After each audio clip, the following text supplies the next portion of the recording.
반갑습니다. 이 시대의 사랑, 에쿠니 가오리의 장편소설 낙하하는 저녁을 읽고, 사랑이란 무엇인가, 왜 첫사랑은 마지막 사랑이 되기 어려운 것일까, 격렬히 사랑하던 연인이나 부부가 어떻게 그토록 쉽사리 헤어져 모르는 사람처럼 외면하며 살게 되는 것일까.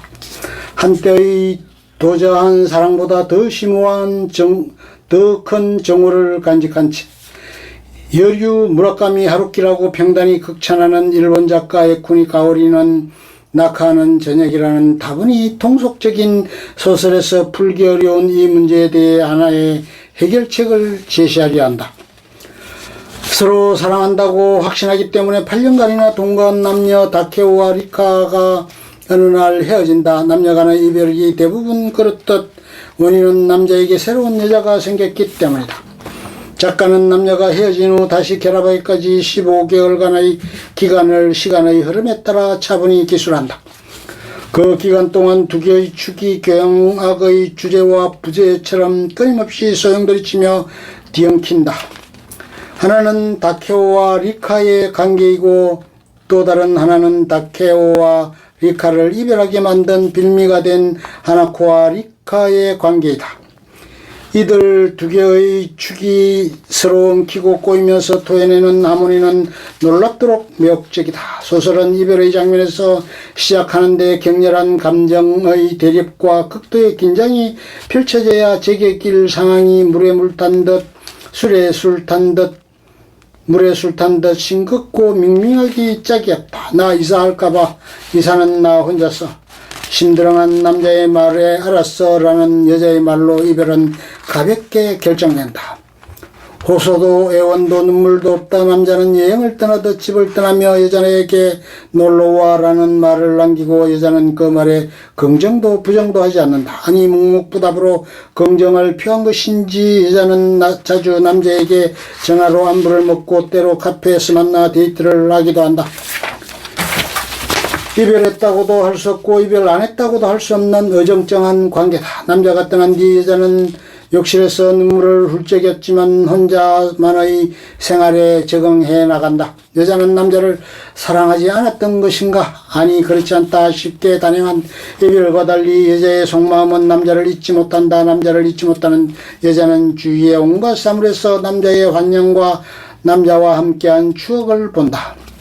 그렇다 하더라도 여자는 남자에게 애원하지도 않고 더 이상 눈물을 보이지도 않는다. 자존심 때문일까? 독자들이 고개를 갸우뚱거리는 순간 작가는 교묘한 술수로 독자들의 눈앞에 여자가 해서 감추고 있는 속마음을 선명하게 그려낸다. 사랑하는 사람이 자신이 하고 싶은 일을 하도록 그대로 놓아두는 것, 그것이 사랑이다. 작가가 노골적으로 이렇게 말하지는 않지만 독자들은 자신도 모르는 사이에 가랑비에 온몸이 흠뻑 젖어버리듯 작가가 드러내고 싶어하는 속마음 깊숙이 빠져든다.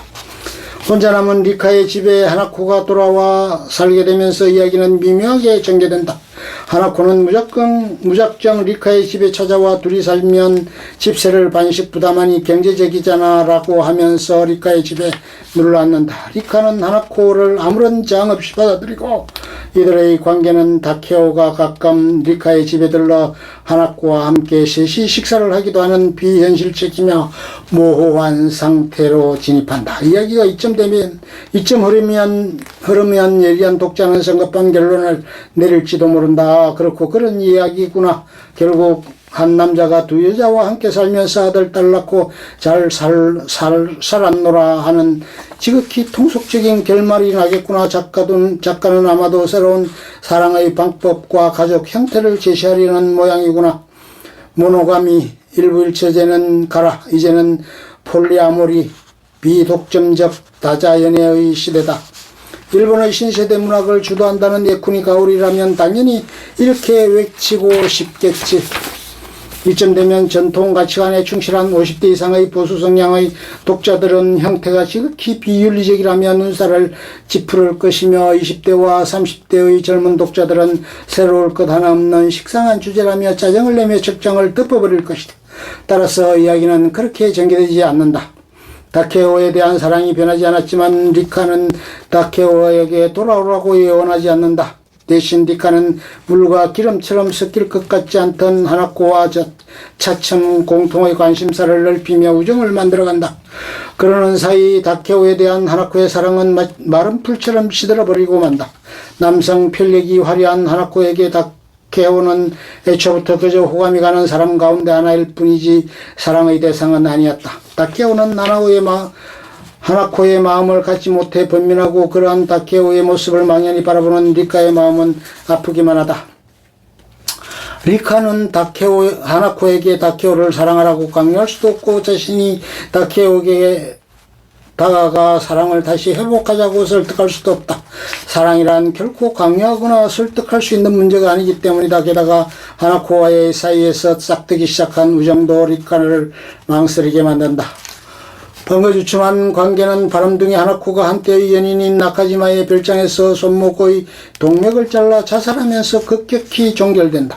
하나코의 장례를 마치고 몇 달이 지나 하나코에 대한 그리움도 서서히 흐릿한 추억으로 바뀌어갈 무렵 리카는 이제는 때가 되었다는 듯 다케오의 집을 급습한다. 그리고는 마치 다케오를 겁탈하듯 끌어안고 격렬한 정사를 벌인다. 서로의 사랑을 재확인한 리카는 다케오에게 말한다. 이사할까봐. 15개월 전 다케오가 리카에게 말했던 것처럼 심드렁하게. 이야기는 여기서 끝난다. 여자가 15개월 전에 알아서 하고 무덤덤하게 대답한 것처럼 남자도 여자에게 알아서 하고 간단히 대답했는지 안 했는지 그건 알 수가 없다. 다만 이들 남녀가 재결합한 것만은 틀림없다. 이야기의 얼음상 하나코의 자살은 매우 중요하다. 그런데 하나코가 왜 자살해야 하는지 그 이유와 설명이 없다. 갑자기 발밑에서 쾅하고 시래가 터진 것처럼 갑작스레 하나코의 죽음이 등장한다. 작가는 독자에게 하나코가 왜 죽음을 선택했는지 그것을 추리하는 기쁨을 선사하려는 의도를 갖고 있는 것인지 모른다. 아니면 삶이란 것이 결코 논리적으로 추론할 수 없는 의외성으로 가득 차 있다는 점을 강조하고 싶은 것인지도 모른다.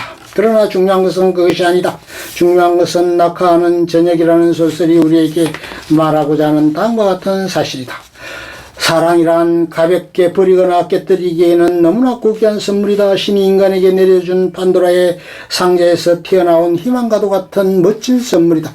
너무 고귀하고 멋진 그 선물은 조심스레 갈고 닦지 않으면 금세 벌레가 파먹거나 상해버린다. 하지만 아무리 정성껏 갈고 닦아도 시련은 닥치 않은 법. 그러나 결코 낙담하지 마라. 한번 시작한 사랑은 결코 포기하지 마라. 묵묵히 참고 견디며 극복하라. 사랑이 한때 곁을 떠났다고 해도 결코 분노하거나 집착하지 마라.